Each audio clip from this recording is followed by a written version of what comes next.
സുഗമദേവി സീരിയലിൻ്റെ പുതിയൊരു എപ്പിസോഡിലേക്ക് എല്ലാവർക്കും സ്വാഗതം. അങ്ങനെ നമ്മളുടെ ഇസബെല്ലയും കെവിനും അരുന്ധതിയും എല്ലാം ചേർന്ന് ഈ ഋഷിയെ എങ്ങോട്ടെങ്കിലും പറഞ്ഞു വിടാൻ തന്നെ തീരുമാനിക്കുന്നുണ്ടെങ്കിലും ഋഷിയാണെങ്കിൽ അമ്പിനും വില്ലിനും അടുക്കാതെ തന്നെ നിൽക്കുകയാണ്. ആ സമയത്ത് അരുന്ധതി വാണിംഗ് ആയിട്ട് പറയുന്നുണ്ട്, എന്തായാലും ഋഷി ഇവിടുന്ന് പോകണം, ഇല്ലെങ്കിൽ നിങ്ങളെല്ലാവരും പെടും.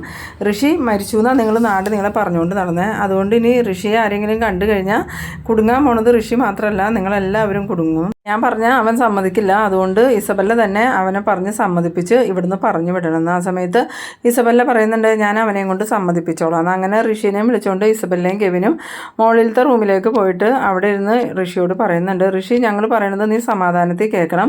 എന്തായാലും കാര്യങ്ങളൊക്കെ ഇത്രത്തോളം ആയ സ്ഥിതിക്ക് നിന്നെ ആരെങ്കിലും കണ്ടു കഴിഞ്ഞാൽ കേസ് നേരെ തിരിയും. ഇപ്പം നന്ദൻ നിന്നെ കൊന്നെന്ന് കരുതിയ എല്ലാവരും ഇരിക്കണം. ആ സമയത്ത് ഋഷി പറയുന്നുണ്ട്, അതൊന്നുമില്ല, ദേവികയ്ക്ക് അറിയാം ഞാൻ മരിച്ചിട്ടില്ല എന്ന്. അതുകൊണ്ട് തന്നെ ഇനി ഞാൻ മാറി നിന്നിട്ടും വലിയ കാര്യമൊന്നുമില്ല എന്ന് പറയുമ്പോൾ കെവിൻ പറയുന്നുണ്ട്, അത് ദേവിക വെറുതെ പറഞ്ഞതായിരിക്കും, നീ ജീവിച്ചിരിക്കുന്നുണ്ടെന്നുള്ള തെളിവ് കിട്ടിയിട്ടൊന്നും ഉണ്ടാവില്ല. അങ്ങനെയാണെങ്കിൽ അവർ നേരെ പോലീസ് സ്റ്റേഷനിൽ ചെന്ന് കംപ്ലയിൻറ്റ് ചെയ്യല്ലേ ഉള്ളൂ. ദേവികയാണെങ്കിൽ ഇപ്പോൾ MLA ആയതുകൊണ്ട് തന്നെ ദേവികയ്ക്ക് എന്ത് വേണമെങ്കിലും ചെയ്യാമല്ലോ എന്ന്. ആ സമയത്ത് ഇസബെല്ല പറയുന്നുണ്ട്, ഇതിലെന്തോ കളി നടക്കുന്നുണ്ട്, മിക്കവാറും ദേവികയും ആ സിദ്ധാർത്ഥനും ചേർന്ന് നടത്തുന്ന കളിയായിരിക്കും. നന്ദന അവരുടെ കസ്റ്റഡി തന്നെ ഉണ്ടാവും. എന്തായാലും നന്ദനെ കണ്ടുപിടിക്കാൻ വേണ്ടിയിട്ട് ദേവികയെ ഫോളോ ചെയ്യാൻ ഞങ്ങൾ കുറച്ച് പേരെ ഏൽപ്പിച്ചിട്ടുണ്ട്. അവർ അധികം വൈകാതെ തന്നെ നന്ദൻ എവിടെയാണെന്ന് കണ്ടെത്തും. നിങ്ങളെന്തായാലും തൽക്കാലം സമാധാനമായിട്ടിരിക്കുക. ഋഷിനോട് പിന്നെ എനിക്കൊരു കാര്യം പറയാനുള്ളത്, ഋഷിയുടെ അമ്മ പറയണത് പോലെ ഋഷി ഇവിടുന്ന് തൽക്കാലം മാറി നിൽക്കുക, അതാ നല്ലത്. ഈ പ്രശ്നങ്ങളൊക്കെ ഒന്ന് കെട്ടടങ്ങിയിട്ട് തിരികെ വന്നാൽ മതി. അന്നേരം കെവിൻ പറയുന്നുണ്ട്, ഇപ്പോൾ ഋഷി മാറി നിന്നിട്ടും കാര്യമൊന്നുമില്ല, പിന്നീട് ഒരിക്കലും ഋഷിക്ക് ഇങ്ങോട്ട് തിരികെ വരാൻ പറ്റില്ല. ഋഷി മരിച്ചു എന്നുള്ളൊരിത് വന്നു കഴിഞ്ഞാൽ പിന്നെ എങ്ങനെ ഋഷി ഈ നാട്ടിലേക്ക് തിരികെ വരുമെന്ന്. അന്നേരം ഇസബെല്ല പറയുന്നുണ്ട്, അത് പിന്നീടുള്ള കാര്യമല്ലേ, അപ്പോൾ നമുക്കതെന്താണെന്ന് വെച്ചാൽ ചെയ്യാമെന്ന്. പിന്നീട് കാണിക്കുന്നത് നമ്മളുടെ നന്ദനാണെങ്കിൽ പനിച്ച് വിറച്ച് കിടക്കുകയാണ്. ആ സമയത്ത് എസ്തപ്പാനാണെങ്കിൽ എന്ത് ചെയ്യണമെന്ന് അറിയാതെ ആകെ കൺഫ്യൂഷൻ ആവുന്നുണ്ട്. എസ്തപ്പാൻ പറയുന്നുണ്ട്, നമുക്കെന്നാൽ ഹോസ്പിറ്റലിൽ പോയാലോ എന്ന് ചോദിക്കുമ്പം നന്ദൻ പറയുന്നുണ്ട്, അത് വേണ്ട, അത് വലിയ പ്രശ്നമാവൂലേ എന്ന് ചോദിക്കുമ്പോൾ ഇനിയിപ്പോൾ എന്ത് ചെയ്യും, എന്നാൽ ദേവിക മോളെ വിളിച്ച് വിവരം പറയട്ടെ, മോളെ എവിടെന്നെങ്കിലും കുറച്ച് മരുന്ന് വാങ്ങി കൊണ്ടുവരട്ടെ എന്ന് പറയുമ്പം ദേവീനെ വിളിച്ച് ശല്യം ചെയ്യണ്ട, എസ്തപ്പാൻ ചേട്ടൻ തന്നെ മെഡിക്കൽ സ്റ്റോറിൽ പോയി പനിയാന്ന് പറഞ്ഞിട്ട് മരുന്ന് വാങ്ങിയാൽ മതി എന്ന് പറയുമ്പോൾ എസ്തപ്പാൻ പറയുന്നുണ്ട്, അതൊന്നും ശരിയാവില്ല മോനെ, എന്തായാലും ഡോക്ടർ പരിശോധിക്കാതെ എങ്ങനെയാണ് മരുന്ന് മേടിക്കണേ, ഞാൻ തൽക്കാലം ദേവിക മോളെ വിളിച്ച് വിവരം പറയാം, ദേവിക മോള് ഏതെങ്കിലും ഡോക്ടറെയും കൊണ്ട് വരട്ടേന്ന്. അങ്ങനെ നമ്മളുടെ ദേവികയാണെങ്കിൽ ഈ രാധികയുടെയും മാധവൻ്റെ അടുത്ത് സംസാരിച്ചുകൊണ്ടിരിക്കുമ്പോഴാണ് കോള് വരുന്നത്. കോളെടുത്ത് നോക്കിയത് എസ്തപ്പാൻ ചേട്ടനെ ആളെ വിളിക്കണേന്നും പറഞ്ഞ് എന്താ ചേട്ടാന്ന് ചോദിച്ചതും നന്ദമോന് നല്ല പനിയാണ് മോളെ, മരുന്നൊന്നും കൊടുക്കാൻ ഇവിടെ ഇരിക്കണില്ല, എന്തായാലും മോൻ പറയണത് ആസ്പത്രിയിലേക്ക് പോകണ്ടെന്ന് പറയുമ്പോൾ ദേവിക പറയുന്നുണ്ട്, വേണ്ട ചേട്ടാ, ഒരു കാരണവശാലും നന്ദുവിനെ ആസ്പത്രിയിലേക്ക് കൊണ്ടുപോകരുത്, ഞാൻ നോക്കട്ടെ, ഞാൻ ഇപ്പം തന്നെ മരുന്നുമായിട്ട് വരാമെന്ന്. അങ്ങനെ ദേവിക വേഗം തന്നെ ഫോണെടുത്ത് മുരളിയെ വിളിക്കുന്നുണ്ട്. മുരളി ഫോൺ എടുത്തിട്ട് എന്താ ദേവിക എന്ന് ചോദിക്കുമ്പം മുരളിയേട്ടാ, ഒരു പ്രശ്നമുണ്ട്, നന്ദുവിന് പനിയാണ്, നന്ദുവിനെ ആസ്പത്രിയിൽ കൊണ്ടുപോകാൻ പറ്റില്ലല്ലോ, മരുന്ന് എങ്ങനെയെങ്കിലും അവിടെ എത്തിച്ചു കൊടുക്കണം. ആ സമയത്ത് മുരളി പറയുന്നുണ്ട്, ഇപ്പം നമ്മൾ പോയാൽ അത് പ്രശ്നമാവില്ലേ, നമ്മൾ ഇന്നൊരു പ്രാവശ്യം പോയി വന്നതല്ലേ എന്ന് ചോദിക്കുമ്പം ഇനിയിപ്പോൾ അതൊന്നും പറഞ്ഞിട്ട് കാര്യമില്ല, നമ്മൾ പോയില്ലെങ്കിലും കുഴപ്പമില്ല, വേറെ ആരുടെയെങ്കിലും കയ്യിൽ മരുന്ന് അവിടെ എത്തിച്ചാൽ മതി എന്ന് പറയുമ്പം മുരളി പറയുന്നുണ്ട്, എന്നാൽ നമുക്ക് ഗിരീഷ് ചേട്ടനെ വിട്ടാലോ എന്ന് ചോദിക്കുമ്പം അത് ശരിയാ, ഗിരീഷ് ചേട്ടനാകുമ്പോൾ വേറെ പ്രശ്നങ്ങളൊന്നും ഉണ്ടാവില്ല എന്ന്. അങ്ങനെ ദേവിക വേഗം തന്നെ ഫോൺ കട്ട് ചെയ്തിട്ട് ഗിരീഷിനെ വിളിക്കുന്നുണ്ട്. ഗിരീഷാണ് ഈ ഫോൺ എടുത്തതും എന്താ ദേവിക എന്ന് ചോദിക്കുമ്പോൾ ഗിരീഷ് ചേട്ടൻ വീട്ടിലാണോ എന്ന് ചോദിക്കണം. അതെ, എന്തായാലും രജനി ചേച്ചിയുടെ അടുത്താണെങ്കിൽ കുറച്ച് മാറി നിൽക്കാൻ പറയണു. അങ്ങനെ ഗിരീഷിനാണെങ്കിൽ ഞാനിപ്പോൾ മുറ്റത്താണ് നിൽക്കണേന്ന് പറഞ്ഞതും നന്ദുവിന് നല്ല പനിയാണ്, മരുന്ന് മേടിക്കാൻ ആസ്പത്രിയിലൊന്നും കൊണ്ടുപോകാൻ പറ്റാത്ത സാഹചര്യമല്ലേ, എന്തായാലും ഗിരീഷ് ചേട്ടൻ കുറച്ച് മരുന്നുമായിട്ട് നന്ദുവിൻ്റെ അടുത്തേക്ക് പോകണം. അന്നേരം ഗിരീഷ് പറയുന്നുണ്ട്, നമ്മളിപ്പോൾ എന്ത് മരുന്നാണ് വാങ്ങിക്കണേന്ന് ചോദിക്കുമ്പം ഗിരീഷ് ചേട്ടന് പരിചയമുള്ള ഏതെങ്കിലും ഡോക്ടർമാരെ കണ്ടിട്ട് നന്ദുവിൻ്റെ വിവരം പറഞ്ഞ് മരുന്ന് വാങ്ങിയാൽ മതിയെന്ന്. എന്നാൽ ശരി, ഞാനിപ്പോൾ തന്നെ മരുന്നുമായിട്ട് പോകാമെന്നും പറഞ്ഞ് ഫോൺ കട്ട് ചെയ്തിട്ട് ഈ ഗിരീഷ് നോക്കണത് രജനിയുടെ നേരെയാണ്. രജനി അപ്പോൾ ചോദിക്കുന്നുണ്ട്, ആരാ ഗിരി വിളിച്ചത്, ആർക്കാ മരുന്നും കൊണ്ട് പോകണേന്ന് ചോദിക്കുമ്പോൾ അതെൻ്റെ ഒരു ഫ്രണ്ടിനാണ്, അവന് സുഖമില്ല, അപ്പോൾ അവനക്ക് ആസ്പത്രിയിൽ പോകാൻ പറ്റില്ല, അതുകൊണ്ട് മരുന്ന് വാങ്ങിക്കൊണ്ട് ചെല്ലാനാണ് പറഞ്ഞതെന്ന് പറയുമ്പോൾ അതെന്താ ഫ്രണ്ടിനെ ആസ്പത്രിയിൽ പോയാൽ കുഴപ്പമെന്ന് ചോദിക്കുമ്പം അവനക്ക് തീരെ വയ്യാത്തതുകൊണ്ടാന്ന് പറയണു. അന്നേരം രജനി പറയുന്നുണ്ട്, അതൊന്നുമല്ല, ഗിരി എന്നിൽ നിന്ന് എന്തൊക്കെയോ മറയ്ക്കണതാണ്. പിന്നീട് കാണിക്കുന്നത് നമ്മളുടെ ശാരികേനെയാണ്. ശാരികയാണെങ്കിൽ കെവിന് വീണ്ടും വിളിക്കുകയാണ്. കെവിൻ ഫോൺ എടുത്തതും എന്താ ശാരി എന്ന് ചോദിക്കുമ്പം അല്ല കെവിൻ ചേട്ടന് നന്ദേട്ടനെ കുറിച്ച് എന്തെങ്കിലും വിവരം കിട്ടിയോ എന്ന് ചോദിക്കുമ്പം ഇല്ല ശാരി, ഇതുവരെ ഒരു വിവരവും ഇല്ല എന്ന് പറഞ്ഞു. ആ സമയത്ത് ശാരി പറയുന്നുണ്ട്, അന്ന് കെവിൻ ചേട്ടൻ പ്രഫ ആൻറ്റിയോട് പറഞ്ഞിരുന്നല്ലോ നന്ദേട്ടനെ മധുരയിൽ വെച്ച് കെവിൻ ചേട്ടൻ്റെ ഒരു ഫ്രണ്ട് കണ്ടു എന്ന്, പിന്നീട് അതിനെക്കുറിച്ചൊന്നും കെവിൻ ചേട്ടൻ അന്വേഷിച്ചില്ല എന്ന് ചോദിക്കുമ്പോൾ ഇല്ല ശാരി, പിന്നെ ഞാൻ കുറച്ച് തിരക്കായിപ്പോയി അതുകൊണ്ട് അന്വേഷിച്ചില്ല എന്ന് പറയുമ്പം കെവിൻ ചേട്ടനൊക്കെ എന്ത് സുഹൃത്താണ്, ഇത്രയും നല്ല കൂട്ടുകാരായിട്ടും നന്ദേട്ടൻ്റെ കാര്യത്തിൽ കെവിൻ ചേട്ടൻ ഉഴപ്പ് കാണിക്കുമല്ലോ എന്ന് പറയുമ്പം അതല്ല ശരി, ഞാൻ അവനോട് പറഞ്ഞിട്ടുണ്ടായിരുന്നു നന്ദൻ എവിടെയെങ്കിലും ഉണ്ടെങ്കിൽ കണ്ടുപിടിക്കാൻ. എന്തായാലും അവൻ ഇതുവരെ വിളിച്ചു പറഞ്ഞിട്ടൊന്നുമില്ല. ഇനിയിപ്പോൾ വിളിച്ചു പറയുകയാണെങ്കിൽ ആ വിവരം ഞാൻ ആദ്യം തന്നെ ഷാരിയെ അറിയിക്കാമെന്ന് പറയുമ്പോൾ ഷാരി പറയുന്നുണ്ട് അതൊക്കെ കെവിൻ ചേട്ടൻ വെറുതെ പറയണല്ലേ, നേരത്തെയും കെവിൻ ചേട്ടൻ എന്നോട് ഇങ്ങനെ തന്നെയല്ലേ പറഞ്ഞത്. എന്നിട്ട് നന്ദേട്ടനെ കുറിച്ച് വിവരം കിട്ടിയപ്പോൾ കെവിൻ ചേട്ടൻ എന്നെ അറിയിക്കാതെ പ്രഫാൻറ്റീനെ അല്ലേ പോയി അറിയിച്ചത്. അതെന്തായാലും മോശമായി പോയി എന്ന് പറയുന്നു. ആ സമയത്ത് നമ്മളുടെ ഇസബെല്ല അങ്ങോട്ട് വന്നിട്ട് അത് ആരാ കെവിനെന്ന് ചോദിച്ചതും ഈ ഷാരിയയ്ക്ക് മനസ്സിലാവുന്നുണ്ട് അത് ഇസബെല്ലയാണ്. അങ്ങനെ ഷാരിക ചോദിക്കുന്നുണ്ട് അത് ആരാന്ന് ചോദിക്കുമ്പോൾ അത് എൻ്റെ ഒരു ഫ്രണ്ടാന്ന് പറയുന്നു. അന്നേരം ഷാരിക ചോദിക്കുന്നുണ്ട് ഇസബെല്ലയാണോ എന്ന് ചോദിച്ചതും ഇസബെല്ല ഒന്നുമല്ല വേറൊരു ഫ്രണ്ടാണെന്നും പറഞ്ഞ് കെവിൻ വേഗം തന്നെ ഫോൺ വയ്ക്കുന്നുണ്ട്.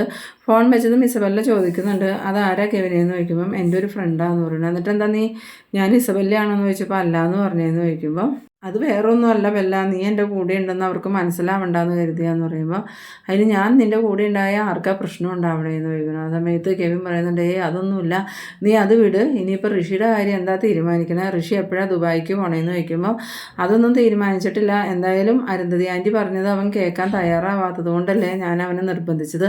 എന്തായാലും വിസയും ടിക്കറ്റൊക്കെ റെഡിയാക്കണം, അധികം വൈകാതെ തന്നെ അവനെ ദുബായിക്ക് കയറ്റി വിടണം. പിന്നെ എങ്ങനെ ദേവിക നമ്മളെ ബ്ലാക്ക് മെയിൽ എന്ന് അറിയണമല്ലോ എന്ന് ഇത് കാണിക്കുന്നത് നമ്മളുടെ ഹരിയങ്കളാണ് ഈ ചന്ദ്രവത്തേക്ക് വരാണ്. ഹരിയങ്കളിനെ കണ്ടതും പ്രഭാവതി എന്നിട്ട് ഹരിയേട്ട എനിക്ക് ഇപ്പോഴാണ് സമാധാനമായെന്ന് പറയുമ്പം ഞാൻ പ്രഭയോട് അപ്പോഴേ പറഞ്ഞതല്ലേ പ്രഭ ടെൻഷൻ ആവണ്ട, 2-3 ദിവസത്തിനുള്ളിൽ നമ്മളെല്ലാ പ്രശ്നത്തിനും പരിഹാരം കണ്ടെത്തുമെന്ന്.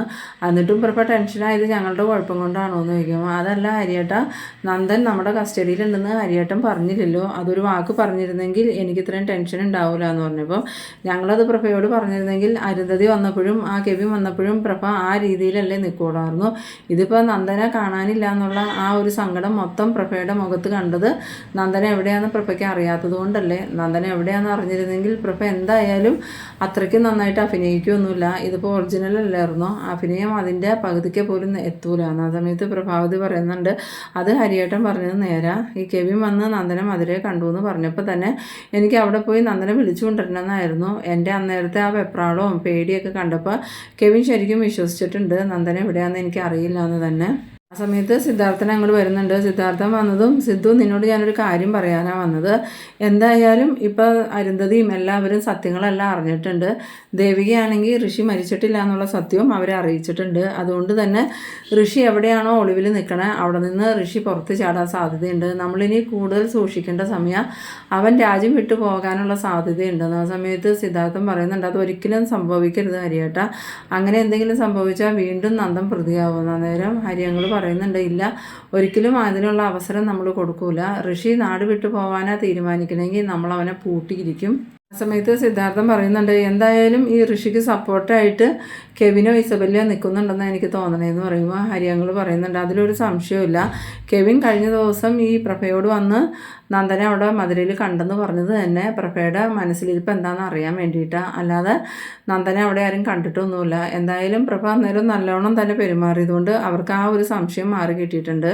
പ്രഭ ഇപ്പോഴെങ്കിലും സത്യം പറ, നന്ദൻ്റെ കൂടെ അന്ന് ഋഷിയെ കുഴിച്ചിടാൻ കൂടിയതൊക്കെ ആരാന്ന് ചോദിക്കുമ്പം പ്രഭാവതി ഇങ്ങനെ മനസ്സിൽ വിചാരിക്കുന്നുണ്ട് ഇനി ഹരിയേട്ടനോട് ഒന്നും മറച്ചു വെച്ചിട്ട് കാര്യമില്ല, എല്ലാവരും ചേർന്ന് നന്ദനെ ചതിച്ചതാണെങ്കിൽ അത് ഹരിയേട്ടനെ അറിയണം, എന്നാലേ എൻ്റെ മോന് രക്ഷപ്പെടാൻ പറ്റുള്ളൂ എന്ന് അങ്ങനെ വിചാരിച്ചുകൊണ്ട് ഈ പ്രഭാവതി പറയുന്നുണ്ട് അന്ന് ശരിക്കും നന്ദൻ്റെ കൂടെ കെവിൻ ഉണ്ടായിരുന്നു.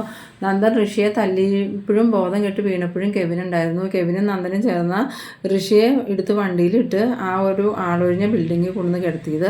അവിടെ വെച്ച് വീണ്ടും നന്ദൻ ഋഷിയെ തല്ലിയപ്പോഴും കെവിൻ കൂടെ ഉണ്ടായിരുന്നു. പിന്നീട് ഋഷിക്ക് ബോധം പോയതും കെവിനാ നന്ദനെ ഇങ്ങോട്ട് പറഞ്ഞു വിട്ടത്. പിന്നീട് കെവിൻ തന്നെയാണ് ഫോൺ ചെയ്ത് ഋഷി മരിച്ച വിവരം നന്ദനോട് പറഞ്ഞതും. അപ്പം നന്ദൻ ഋഷിയെ കണ്ടില്ലേന്ന് ചോദിക്കുമ്പോൾ ഇല്ല, നന്ദൻ പോകാനൊരുങ്ങിയതാ. അപ്പോൾ കെവിൻ തന്നെയാണ് പറഞ്ഞത് നീ ഇങ്ങോട്ട് വരണ്ട, ഇവിടുത്തെ കാര്യങ്ങളെല്ലാം ഞാൻ നോക്കിക്കോളാന്ന്. അങ്ങനെ കെവിൻ്റെ വാക്ക് കേട്ടിട്ടാ നന്ദൻ അങ്ങോട്ട് പോവാതിരുന്നത്. പിന്നീട് കെവിനെ നന്ദൻ വിളിച്ചില്ലേന്ന് ചോദിക്കുമ്പോൾ ഉവ്വ വിളിച്ചു, അപ്പോൾ ഋഷിയെ കുഴിവെട്ടി കുഴിച്ചിട്ടെന്നാ കെവിൻ പറഞ്ഞ. പിന്നീട് പോലീസ് അന്വേഷണമൊക്കെ വന്നില്ലേ, അപ്പോൾ കെവിൻ എന്താ പറഞ്ഞതെന്ന് ചോദിക്കുമ്പോൾ അന്ന് ആ DYSP നന്ദനെ പോലീസ് സ്റ്റേഷനിൽ വിളിച്ചു വരുത്തി അറസ്റ്റ് ചെയ്യാൻ പോയപ്പോൾ കെവിൻ തന്നെയാണ് ഇസബല്ലയെ വിളിച്ചു പറഞ്ഞ് നന്ദനെ അതിൽ നിന്ന് രക്ഷപ്പെടുത്തിയെടുത്തതെന്ന്. ആ സമയത്ത് ഹരിയങ്ങൾ പറയുന്നുണ്ട്, ഇപ്പോൾ സിദ്ധാർത്ഥിന് കാര്യങ്ങളൊക്കെ മനസ്സിലായില്ലേ, ഇവിടെ ചതി നടന്നിരിക്കുന്നത് എങ്ങനെയാണ്, ചതിച്ചത് ആരാന്നും മനസ്സിലായില്ലേ എന്ന് ചോദിക്കുമ്പോൾ സിദ്ധാർത്ഥൻ പറയുന്നുണ്ട്, കാര്യങ്ങളെല്ലാം വ്യക്തമായി ഹരിയേട്ടാ, നന്ദനെ ചതിച്ചത് കെവിനും ഇസബല്ലയും ചേർന്ന, അവരുടെ മുന്നിൽ അതിന് എന്തൊക്കെയോ പ്ലാനുകൾ ഉണ്ടായിരുന്നു.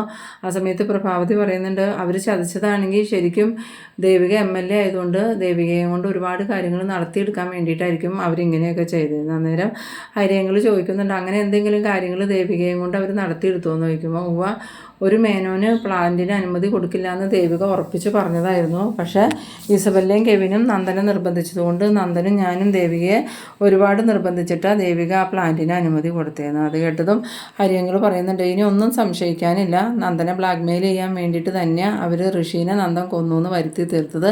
എന്തായാലും ഇനി അവരെ ആരെയും നമ്മൾ വെറുതെ വിടാൻ പോണില്ല. എന്തായാലും അധികം വൈകാതെ തന്നെ ഋഷി രാജ്യം വിടാൻ സാധ്യതയുണ്ട്. നമ്മളവനെ രക്ഷപ്പെട്ടു പോകാൻ സമ്മതിക്കൂല. എത്രയും പെട്ടെന്ന് പോലീസിനെ അറിയിച്ച് അവനെ നമ്മൾ അറസ്റ്റ് ചെയ്യുന്നു. അത് കേട്ടതും പ്രഭാവതിയും സിദ്ധാർത്ഥനും ഇങ്ങനെ എന്താണെന്ന് മനസ്സിലാവാത്ത രീതിയിൽ നിൽക്കുന്ന ആ ഒരു സീനിലാണ് ഈ എപ്പിസോഡ് അവസാനിക്കുന്നത്. എന്തായാലും ഇനി വരുന്ന എപ്പിസോഡിൽ ഋഷി ദുബായിക്ക് പോകാൻ വേണ്ടിയിട്ട് വീട്ടിൽ നിന്ന് ഇറങ്ങുന്ന സമയത്ത് പോലീസ് വന്ന് ഋഷിയെ അറസ്റ്റ് ചെയ്ത് കൊണ്ടുപോകുന്ന ഒരു എപ്പിസോഡ് തന്നെയാണ് ഇനി വരാൻ പോകുന്നത്. അപ്പോൾ നിങ്ങൾ എൻ്റെ വീഡിയോ ആദ്യമായി കാണുന്നവരാണെങ്കിൽ ചാനലൊന്ന് സബ്സ്ക്രൈബ് ചെയ്യാനും എൻ്റെ വീഡിയോ നിങ്ങൾക്ക് ഇഷ്ടമായാൽ ലൈക്ക് ചെയ്യാനും ഷെയർ ചെയ്യാനും മറക്കരുത്. അപ്പോൾ ഇതുപോലെ ഇൻട്രസ്റ്റിംഗ് ആയിട്ടുള്ള അടുത്തൊരു എപ്പിസോഡുമായി നമുക്ക് വീണ്ടും കാണാം. അതുവരേക്കും ബൈ ബൈ.